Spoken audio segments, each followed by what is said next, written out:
Assalamualaikum warahmatullahi wabarakatuh. Alhamdulillah, segala puji bagi Allah Subhanahu wa Ta'ala atas limpahan rahmat dan hidayahnya, sehingga kita semua dapat dipertemukan pada pertemuan kali ini.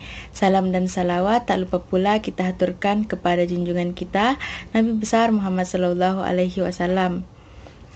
Baik, kami dari kelompok 3, saya atas nama Nurul Asmaul Husna dan teman-teman kelompok saya yaitu Suci Fitriani, Elvi Andriani Nante, Mardiana, Makfira Aulia, dan Andi Nurwahida Asmi Safitri akan memaparkan materi tentang keterampilan mengajar kelompok kecil. Materi yang pertama adalah hakikat keterampilan mengajar kelompok kecil. Mengajar kelompok kecil merupakan suatu bentuk pembelajaran yang memungkinkan guru memberikan perhatian terhadap setiap siswa dan menjalin hubungan yang lebih akrab antara guru dengan siswa maupun antar siswa. Pengajaran kelompok kecil adalah pendekatan yang berpusat pada siswa, di mana semua siswa bergabung bersama dalam diskusi bebas tentang topik tertentu dan terlibat dalam pembelajaran aktif. Kegiatan belajar kelompok kecil yang dirancang dengan benar menciptakan lingkungan belajar yang aktif dan aman. Keterampilan mengajar kelompok kecil merupakan bentuk pengajaran apabila guru menghadapi banyak siswa. Kelompok kecil ini jumlahnya terbatas, kisaran 3-8 orang setiap kelompok. Ada beberapa hakikat pengajaran kelompok kecil, yaitu terjadinya hubungan interpersonal yang baik antara guru dengan siswa dan antar siswa. Siswa belajar sesuai dengan apa yang dibutuhkannya. Siswa akan memperoleh berbagai bantuan dari guru sesuai dengan apa yang dibutuhkannya, melibatkan siswa dalam membuat rencana pembelajaran. Jadi, hakikat keterampilan mengajar kelompok kecil adalah dengan adanya keterampilan mengajar kelompok kecil ini, terjadi sebuah interaksi yang baik antara siswa dengan guru maupun antar siswa, di mana guru mempunyai peran melibatkan siswa dalam proses kegiatan belajar mengajar, agar siswa dapat belajar sesuai dengan apa yang dia butuhkan dan mampu berpikir kritis. Adapun tujuan keterampilan mengajar kelompok kecil yaitu yang pertama, untuk memberikan kesempatan belajar yang lebih aktif bagi para siswa. Yang kedua, melatih para siswa agar dapat memiliki rasa tanggung jawab yang lebih besar. Ketiga, mengembangkan daya kreatif dan sifat kepemimpinan siswa. Keempat, membentuk relasi antar guru dengan siswa maupun relasi antar siswa.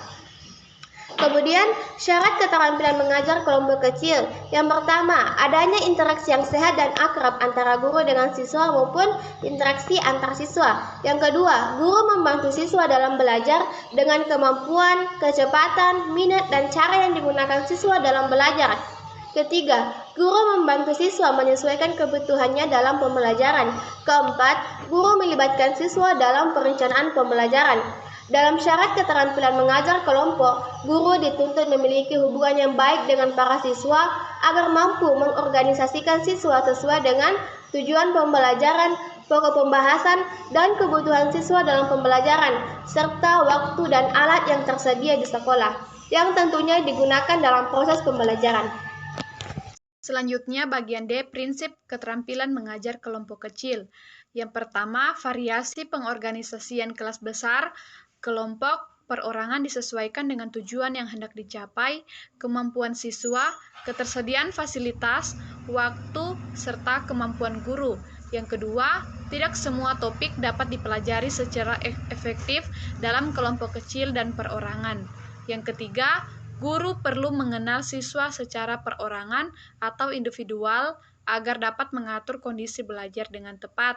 Yang keempat, dalam kegiatan belajar kelompok kecil, siswa dapat bekerja secara bebas dengan bahan yang telah disiapkan oleh guru. Bagian E, komponen-komponen keterampilan mengajar kelompok kecil. Dalam proses kegiatan pembelajaran, guru harus menguasai berbagai komponen keterampilan dalam mengajar kelompok kecil. Menurut Barnawi, komponen keterampilan mengajar kecil sebagai berikut. Yang pertama, keterampilan mengadakan pendekatan secara pribadi. Pendekatan secara pribadi ini bertujuan agar siswa lebih berani dan bebas dalam mengutarakan gagasannya. Yang kedua, keterampilan mengorganisasi. Guru mempunyai peranan penting dalam pembelajaran, salah satunya adalah organisator. Artinya, guru harus mampu mengorganisasi kegiatan pembelajaran. Yang ketiga, keterampilan membimbing dan memudahkan belajar. Keterampilan guru yang memungkinkan siswa menjadi lebih percaya diri dan membantu siswa maju tanpa mengalami frustasi. Oleh karena itu, tugas yang dapat dilakukan oleh guru berupa memberikan penguatan yang membangun dan mengembangkan supervisi. Yang keempat, kegiatan merencanakan dan melaksanakan pembelajaran.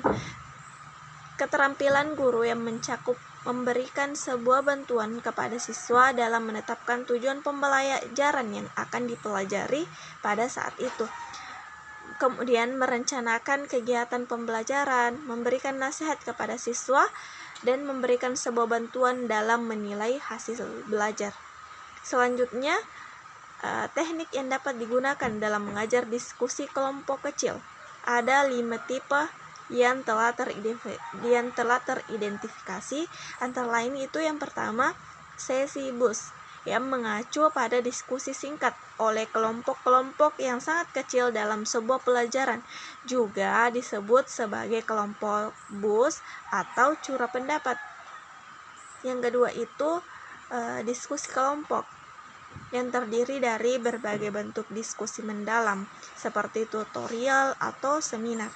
Yang ketiga, kegiatan pemecahan masalah yang meliputi berbagai permainan, simulasi, dan latihan partisipatif seperti studi kasus, permainan peran, dan permainan bisnis. Yang keempat itu sesi umpan balik yang dimediasi, di mana keterampilan khusus dipraktikkan, dianalisis, dan didiskusikan seperti pengajaran mikro dan pelatihan keterampilan interaktif.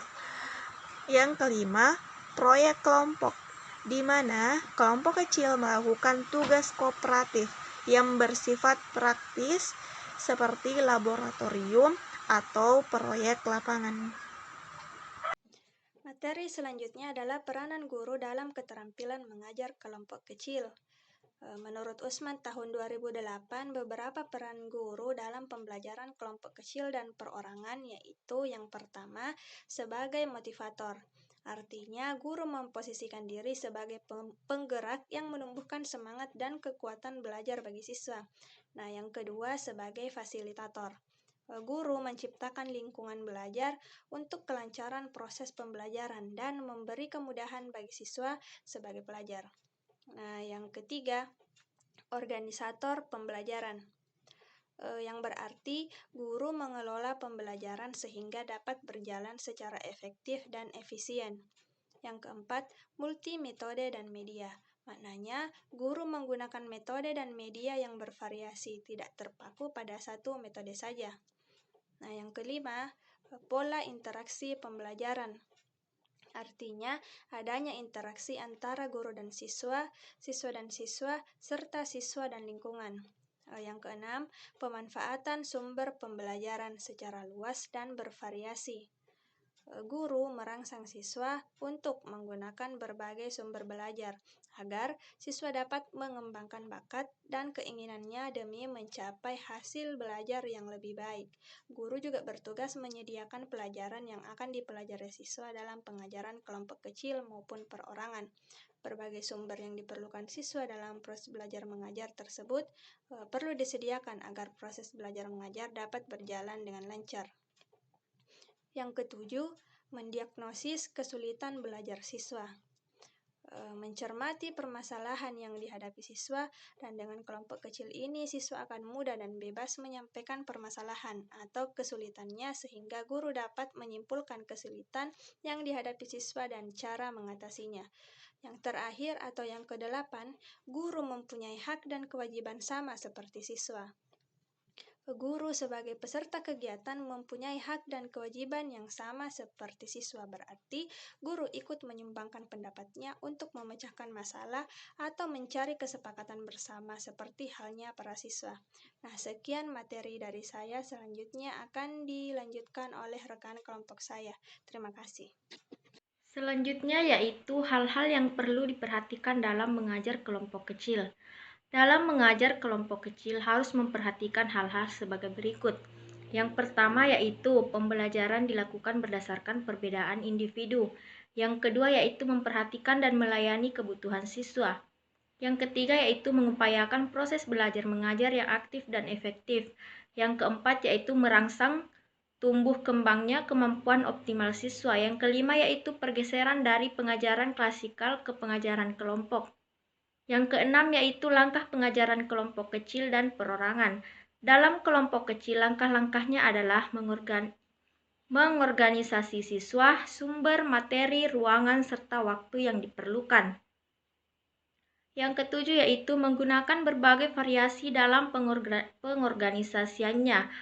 Ada 3 variasi pengorganisasian, yaitu variasi pengelompokan, variasi penataan ruang, dan variasi sumber belajar. Di dalam pembelajaran pasti akan ada kebosanan dikarenakan guru tidak akan mungkin bisa mengontrol secara terus-menerus terhadap semua kelompok belajar. Untuk menghindari kebosanan ini haruslah ada variasi dalam pembelajaran. Selanjutnya yaitu kelebihan dan kekurangan mengajar kelompok kecil. Kelebihannya yaitu yang pertama, dalam proses mengajar ini mungkinkah penyerapan pelajaran pada setiap siswa dapat lebih maksimal. Yang kedua yaitu guru dapat lebih mudah melakukan pendekatan pada setiap masing-masing siswa. Sehingga guru dapat memahami karakter masing-masing siswa. Jadi guru lebih mudah menentukan metode pembelajaran yang cocok untuk siswa. Sedangkan kekurangannya yaitu yang pertama, pengembangan informasi kurang luas karena keterbatasan siswa. Yang kedua yaitu kurangnya motivasi siswa dalam bersaing karena variasi karakter siswa terbatas. Yang terakhir yaitu kurangnya jiwa sosial pada siswa.